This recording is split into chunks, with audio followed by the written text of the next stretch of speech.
La mémoire flash. Bonjour à tous. Bonjour Compile. Bonjour Cyril. Te souviens-tu de la différence entre la RAM, la ROM et les périphériques? Non, je me souviens pas car j'avais gardé ces infos en RAM. Mais pas de panique, je vais regarder les émissions 9 et 10 sur No Life Online, à partir de 3€ par mois. Et je t'avais promis de t'expliquer un jour le coup de la mémoire flash, tu te souviens?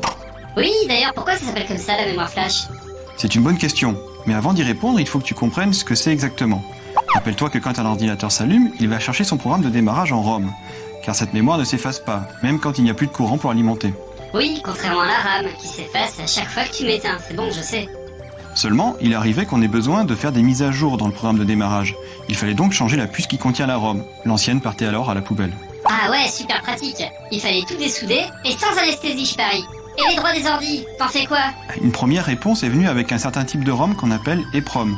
Ce type de ROM est effaçable. C'était une manipulation qui n'était pas simple. Il fallait mettre la puce sous une lampe à ultraviolet pendant plusieurs minutes.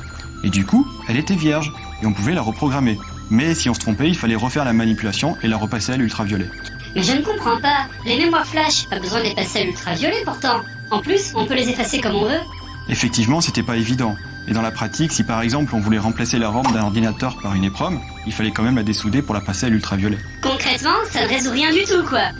En fait, les EEPROM étaient souvent réservés à un usage de développement ou de recherche, mais on n'en trouvait que rarement dans les produits finaux.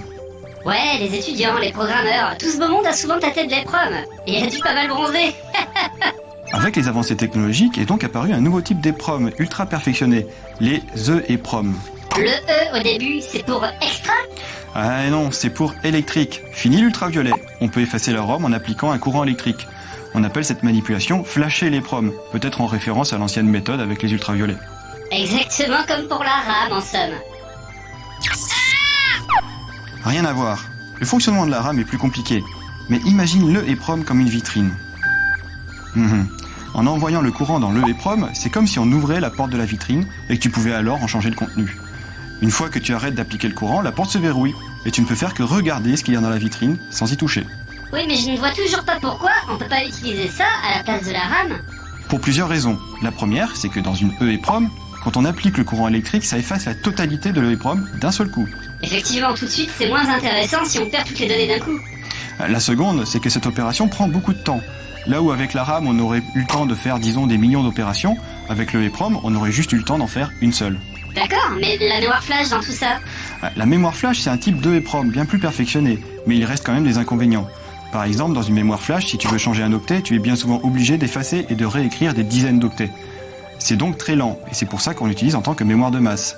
Quant au nom, il viendrait du fait que son inventeur trouvait qu'effacer la mémoire avec un courant électrique lui rappelait un flash d'appareil photo. C'est donc ça qu'on trouve dans les SD cards, les clés USB, les memory cards des consoles. Les données ont été traitées, sauvegarde en cours.